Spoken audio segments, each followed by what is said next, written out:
Why you feel lonely around your friends? Have you ever sat in a room full of people who care about you, and still felt strangely alone? Not because nobody was there, not because nobody liked you, but because somehow, even while laughing with everyone else, you felt unseen. Like there was a version of you sitting quietly beneath the conversation, and nobody knew it existed. The strange part is that this feeling doesn't always happen when you're alone. Sometimes it happens when you're surrounded by friends. And the reason why might have less to do with loneliness than you think.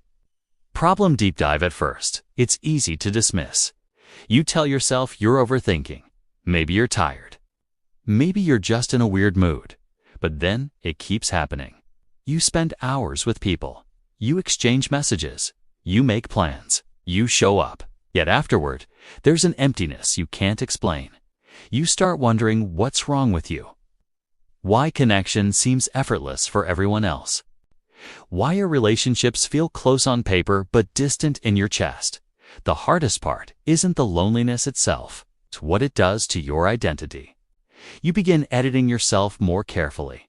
You become easier to be around, more agreeable, more predictable, more comfortable. Not because anyone asked you to, but because somewhere along the way, you learned that certain parts of you were easier for people to accept than others. So conversations stay safe. Your opinions become softer. Your struggles become shorter. Your deeper thoughts remain private. And eventually, your relationships become connected to a version of you that isn't fully you. Psychologists sometimes describe this as self-concealment. The tendency to hide meaningful parts of yourself in order to preserve social harmony. And while it protects relationships in the short term, it often creates emotional distance in the long term. Because people can only connect with the parts of you they can actually see. But why does the brain keep choosing this pattern? The answer goes deeper than social skills. It begins with survival. Reframe, here's the important thing. This pattern is not evidence that you're broken. It's evidence that your brain adapted. Human beings are social creatures. For most of human history, belonging wasn't a luxury. It was survival. Being excluded from the group carried enormous risks. So your nervous system evolved to pay close attention to social acceptance. The version of you that keeps everyone comfortable didn't appear by accident. It was built for protection. Maybe you learned early that being agreeable reduced conflict. Maybe vulnerability was ignored. Maybe expressing certain emotions led to judgment. So your brain made a calculation. Hide what threatens connection. Show what preserves it. And over time, that strategy became automatic. The problem is that what protects belonging can sometimes prevent intimacy. And belonging and intimacy are not the same thing. That difference changes everything. Psychological mechanism. Imagine a castle. Outside the walls are other people. Inside the walls is your authentic self. The brain's job is to protect the castle. Whenever it predicts rejection, embarrassment, or emotional pain, it raises the drawbridge. Not completely, just enough. Enough to stay socially accepted. Enough to stay safe. This prediction process happens largely beneath awareness. Neuroscience shows that the brain often treats social rejection similarly to physical pain. Not identically, but close enough that your nervous system takes it seriously. So before you even realize it, your brain begins filtering. Not lying, just editing. A useful mental model is this. Connection requires visibility. Protection requires concealment. The more your brain prioritizes protection, the less visible you become. And the less visible you become, the harder genuine connection feels. This creates a loop. You hide parts of yourself. People respond to the version they can see. You still feel unseen, which convinces you to hide even more. The loneliness isn't coming from having too few people around you. It's coming from the gap between who you are and who your relationships are built around. So how do you reduce that gap without overwhelming yourself? Practical Framework 1. Notice your social masks. Start by observing when you automatically become the comfortable version of yourself. not judging it, just noticing it. Why it works.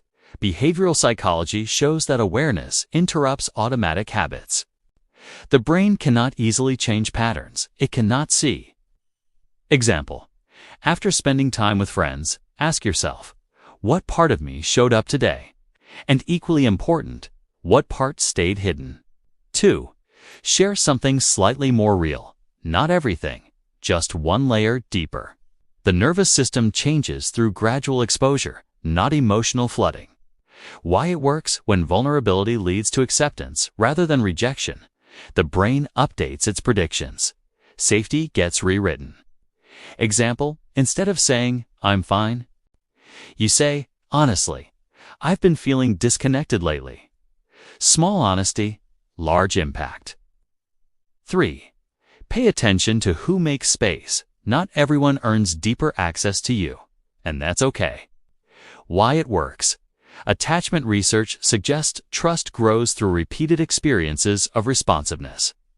Your brain learns safety through evidence. Example: notice who becomes curious when you share something meaningful. Who listens instead of immediately changing the subject. Those signals matter. 4. Stop measuring connection by frequency.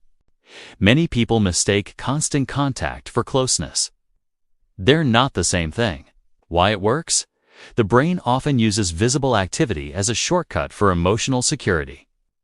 But meaningful connection depends more on emotional depth than interaction volume. Sample: you may talk to one friend once a month and feel deeply understood. You may talk to another every day and feel invisible. The difference isn't quantity, it's psychological presence. 5. Practice letting people be slightly uncomfortable. This one is difficult. Because your protective system wants harmony at all costs. Why it works. People-pleasing often operates as an anxiety reduction behavior. The moment you stop managing everyone's emotions, your brain experiences temporary discomfort. But that discomfort creates freedom. Example: express a genuine preference. Share a disagreement respectfully.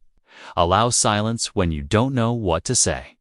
Each moment teaches your nervous system that authenticity is survivable. Think back to the castle. For years, you may have believed the solution was finding better visitors. More visitors? Different visitors. But the real issue was often the drawbridge, not fully lowered, not fully raised, just suspended somewhere in between. Your loneliness wasn't necessarily a lack of people. It was a lack of visibility. The hidden self waited inside. The social self stood outside, and the distance between them became the distance you felt. The goal isn't radical openness. The goal isn't telling everyone everything. The goal is allowing the people who matter to gradually meet the person who already exists. Maybe the loneliness you've been carrying has been trying to tell you something. Not that nobody cares, not that you'll always feel disconnected, but that a deeper part of you wants to be known. Real connection begins when comfort stops being the highest priority. When honesty becomes slightly more important than approval. When being understood matters a little more than being easy to understand. And perhaps the most surprising thing is this: the moment you stop performing the version of yourself designed to keep everyone comfortable, you finally give someone the chance to know who you really are. And loneliness often begins to loosen its grip there, not when more people enter your life, but when more of you enters your relationships.